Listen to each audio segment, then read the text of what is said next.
और कहने की बात यह है कि हम देखते हैं बहुत नजदीक की चीज, भाई बच्चा मर गया तो बड़ा दुख है, बच्चे के लिए हम क्यों रोते हैं?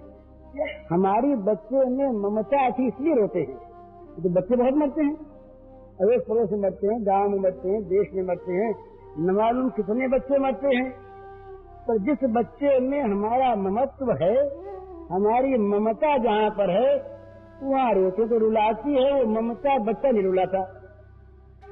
और हम उसमें ये भूल जाते हैं कि मरकर जाने वाले बच्चे का कल्याण हुआ या अकल्याण, ये कहाँ जा रहा कहीं जा रहा। लाला बलदेव सिंह जी ने तो ये सुनी हुई बात है कि जब जवान लड़का मरने लगा तो उसके पास बैठ करके उसको समाचार देने लगे कि वहां जाके ये कहना। ऐसी घटनाएं और भी होती हैं। तो बच्चा मरता है, ये कहाँ जाता है, क्यों जाता है, इसको भगवान जानते, हम नहीं जानते। हम तो देखते हैं मर गया, पांचों पांडव मर गए। उसके बाद ये देखा कि भाई अर्जुन कहाँ गया, क्या हुआ, तो युधिष्ठिर महाराज ने पता लगाया। तो पता लगाते लगाते वो पहुंचे दिव्य लोक में। वहां जाकर के देखा कि भगवान स्वयं शरीरधारी वहां विराजमान है और भगवान के आयुध और भगवान के आभूषण शरीर धारण किए हुए सेवा कर रहे हैं और उन्हीं में अर्जुन है। तो यहाँ तो अर्जुन मरा, तो अर्जुन मर के गया कहाँ? तो इसलिए जो कुछ भी यहाँ पर भला बुरा हमको प्राप्त होता है उसमें भगवान हमारा मंगल करते हैं। उस मंगल को हम समझते नहीं, भगवान जानते हैं। इसलिए प्रत्येक फल भोग में भगवान की दया का अनुभव करना चाहिए। ये कृपा के अनुभव करने का एक रूप। स्वरूप क्या है कि अपना पुरुषार्थ, अपना बल, ये जब तक भगवत कृपा से अलग है तब तक वो विनाशी बल है और वो बल हमारे अंदर अभिमान पैदा करने वाला है। मनुष्य सफलता में अभिमान किया करता है, मैंने ये काम किया और मैं सफल हो गया, मैंने धन कमा लिया, मैंने राज्य प्राप्त कर लिया, मैंने अधिकार प्राप्त कर लिया, मैंने अमुक काम कर लिया। जब जब मनुष्य को सफलता मिलती है तब तक वो भगवान को भूलकर अहंकार की पूजा करता है। वो उसमें जो बल आता है काम करने का वो भगवान से आता है और भगवान की शक्ति से ही बुद्धि आती है ठीक, और उस बुद्धि से ही वो ठीक काम करता है और उस बुद्धि से काम करने पर ही सफलता मिलती है। परंतु वो भगवान की कृपा को भूल जाता है। तो क्या होता है, अपने बल का घमंड करके वो लगता है काम में, सफल होता है, घमंड बढ़ता है। तो जब बल चुक जाता है तो कश्यप का बल चुक गया, रावण का चुक गया, बड़े बड़े लोगों का चुक गया। जब बल समाप्त हुआ फिर वही भगवान की याद आती कि महाराज अब तो बल आप दो।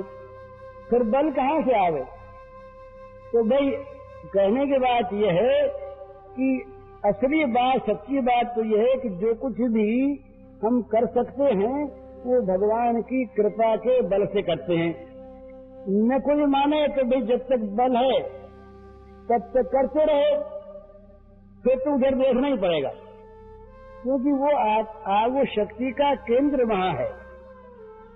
वो जहां से बिजली का पावर आता है वो पावर हाउस एक है, वहां से अगर शक्ति न आवे तो चाहे बल्ब लगा रहे उसमें रोशनी होगी नहीं। तो शक्ति वहां से आती है, तो भगवान की कृपा के बिना कुछ होता नहीं।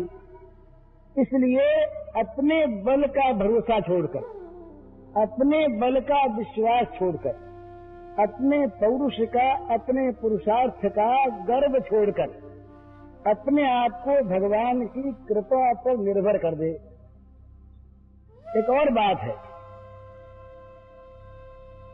कोई आदमी अगर ये समझे कि हम तो भगवान की कृपा पर निर्भर हो गए अब भगवान जब मिलेंगे तब मिल ही जाएंगे, प्रेम प्राप्त होगा तब हो ही जाएगा, उसके लिए हम व्याकुल क्यों हों? और व्याकुल यदि हम होते हैं तो निर्भरता कैसी? तो सच पूछिए तो व्याकुलता में और निर्भरता में कोई विरोध नहीं है।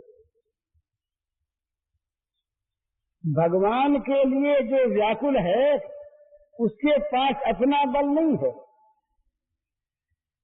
अपना बल होता तो अपनी व्याकुलता को मिटाता किसी बल से। तो जो व्याकुल भगवान पर होगा, भगवान के लिए होगा, वो भगवान पर ही निर्भर होगा, उसके पास और कोई उपाय नहीं है। और जो निर्भर होगा भगवान पर कि भगवान की प्राप्ति भगवान की कृपा से होगी, वो भगवान की प्राप्ति के लिए निराश होकर नहीं बैठेगा, वो व्याकुल हो जाएगा।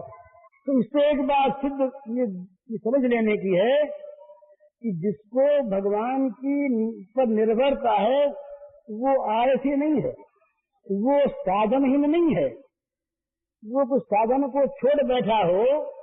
जिसको भगवान की कृपा पर विश्वास है वो हाथ पर हाथ रख के बैठ गया, ये बात नहीं है।